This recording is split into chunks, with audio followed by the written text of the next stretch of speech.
Hey guys, thanks for tuning in. I am Nina Silic, nutrition and lifestyle coach, and today I'm going to tell you how you can end mindless snacking.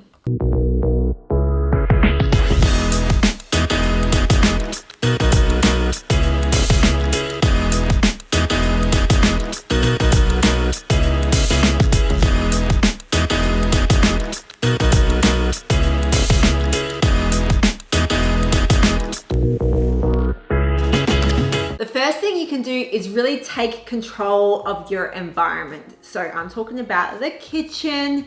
You need to start controlling what you bring into the kitchen. So when you're out grocery shopping, really plan on the foods that you really need. Avoid foods that are really snacky, like any kind of mini packet things or like those crackers and biscuits and anything that's kind of like handful size. You want to avoid. You want to try and fill your kitchen up with foods that you need to actually prepare the meals to avoid grazing all day.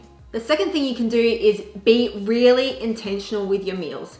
Now what I mean by that is you want to be present when you eat. So the last thing you want to do is eat your meal in front of the TV, in front of the computer, while you're scrolling through Instagram on your phone, because that's actually going to take your mind off eating, and once you finish your meal, you're not really going to be feeling as satisfied as if you would if you just sat there with nothing else going on and focus on your meal. Sounds really random and simple, but believe me, it works. If you sit down and eat your meal, focus on how the food feels in your mouth. What is the texture like? What are the flavors? You're gonna feel much more satisfied after that meal, which will stop you from eating any more after that. The next thing you can do is put those snacking type of foods or foods that are your go-to to eat between meals in hard to get to places.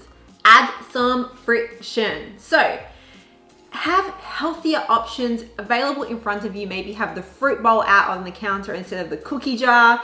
And if you always go for those cookies, make sure you put them in the bedroom, in the cupboard, behind something else, so they're really more difficult to get to. Know your trigger foods. We all have them. We all have those couple of foods that if we start eating them, we can't stop eating them until they're gone. For me, it's chocolate. If there's a block of chocolate there and I'm like, I'm gonna have 2 squares, I know I'm eating the whole block. It's what's gonna happen. For some other people, it might be Oreos. Whatever it is, know what your trigger foods are. And if you know they're gonna trigger you to overeat, don't have them in the house. Find other ways to deal with stress. So many of us get so stressed. There's always a lot going on.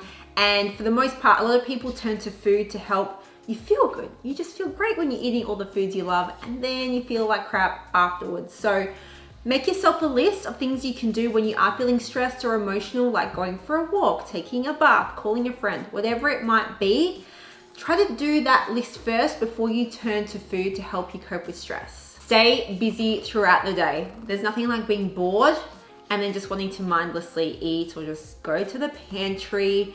Trust me, keep yourself busy. Find other tasks to do or other things you can do before you start just going to eat randomly. Boredom leads to snacking, so keep yourself doing anything else rather than getting bored. Stay hydrated. You need to drink plenty of water throughout the day. Obviously, keeping yourself hydrated is a great, healthy thing to do, but thirst can lead to hunger. You might mistake thirst for hunger signals when in fact you're actually just thirsty. So if you stay hydrated, not only is that going to keep you feeling nice and full in between meals, but you're not going to get those crazy different hunger signals coming through. And finally, get better sleep.